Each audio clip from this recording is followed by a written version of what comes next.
Cooking with Kaveri ಲಾಗ್ಸ್ಗೆ ಸ್ವಾಗತ. Please ನನ್ನ ಚಾನಲ್ನ ಸಬ್ಸ್ಕ್ರೈಬ್ ಮಾಡಿ, ಆದಷ್ಟು ಶೇರ್ ಮಾಡಿ. ಇವತ್ತು ನಾವು ಬೀಟ್ರೂಟ್ ಕಟ್ಲೆಟ್ ಮಾಡುವುದು ಹೇಗೆ ಅಂತ ನೋಡೋಣ ಬನ್ನಿ. ಮೊದಲು ಗಜ್ಜರಿ, ಬೀಟ್ರೂಟು, ಬೇಕಂದರೆ ಸೌತೆಕಾಯಿ, ಅನ್ನ ತುರ್ಕೋಬೇಕು, ಕರಿಬೇವು, ಕೊತ್ತಂಬರಿ, ಜೀರಿಗೆ, ಖಾರದ ಪುಡಿ, ಅಜ್ವಾನ ಇಷ್ಟನ್ನು ರೆಡಿ ಮಾಡ್ಕೊಳ್ಳಿ. ನೋಡಿರಿ, ಇವನ್ನೇನು ಮಾಡಬೇಕು, ಎಲ್ಲವನ್ನು ಒಂದು ಪಾತ್ರೆಗೆ ಹಾಕ್ಕೋಬೇಕು.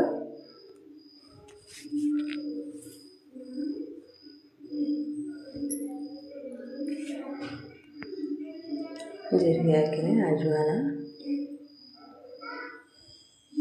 ಖಾರದ ಪುಡಿ ಇಷ್ಟೆಲ್ಲ ಹಾಕಿ, ಆಮೇಲೆ ಒಂದು ಕಪ್ಪು ಕಡಲೆ ಹಿಟ್ಟು ಹಾಕಿ. ನೋಡಿರಿ, ಹಸಿ ಕಡಲೆಬೇಳೆ ಹಿಟ್ಟು ಹಾಕಿ, ಅದಕ್ಕೆ ಉಪ್ಪು ಹಾಕಿನಿ ರುಚಿಗೆ ತಕ್ಕಷ್ಟು. ಎಲ್ಲವನ್ನು ಮಿಕ್ಸ್ ಮಾಡಿ, ನೀರೇನು ಹಾಕೋದು ಅವಶ್ಯ ಇಲ್ಲ, ಅದರ ನೀರು ಬಿಡ್ತೈತಿ. ಅವನ್ನೆಲ್ಲ ಮಿಕ್ಸ್ ಮಾಡಬೇಕು. ಮಿಕ್ಸ್ ಮಾಡಿ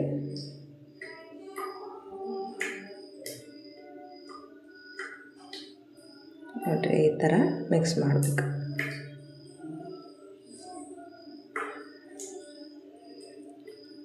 ಮತ್ತು ಮೇಲೆ ಇನ್ನೂ ಸ್ವಲ್ಪ ಕಡಲೆಬೇಳೆ ಹಿಟ್ಟು ಹಾಕಿ. ನೋಡಿರಿ, 1.5 ಕಪ್ ತೊಗೊಂಡು ನಾನು.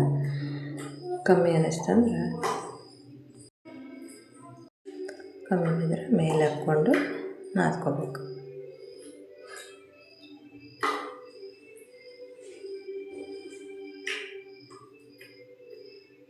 ನೋಡಿರಿ, ಎಲ್ಲವನ್ನು ಮಿಕ್ಸ್ ಮಾಡಿದ್ಮೇಲೆ ಈ ಥರ ಹಿಟ್ಟು ಹಾಕ್ತೈತಿ.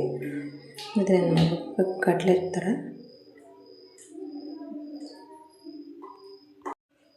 ಈ ಥರ ತಟ್ಟಿ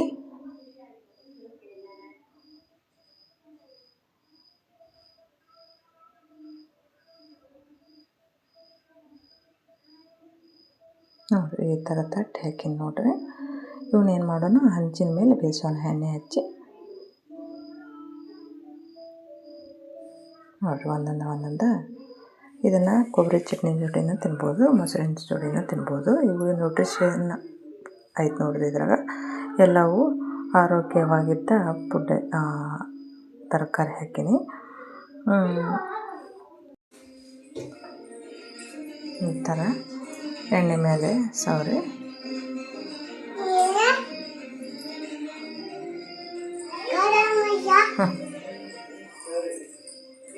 ತಿರ್ಬೇಕು. ನೋಡಿ, ಈ ಥರ ಆಗ್ತಾವೆ. ನೋಡಿ, ರುಚಿಯಾದ ಬೀಟ್ರೂಟ್ ಕಟ್ಲೆಟ್ ರೆಡಿ ಆಗಿದೆ. ನೀವು ಒಮ್ಮೆ ಮಾಡಿ ಹೆಂಗಿದ್ವು ಅಂತ ಕಮೆಂಟ್ ಮಾಡಿರಿ. ಆದಷ್ಟು ಚಾನಲ್ ಸಬ್ಸ್ಕ್ರೈಬ್ ಮಾಡಿ. Thank you.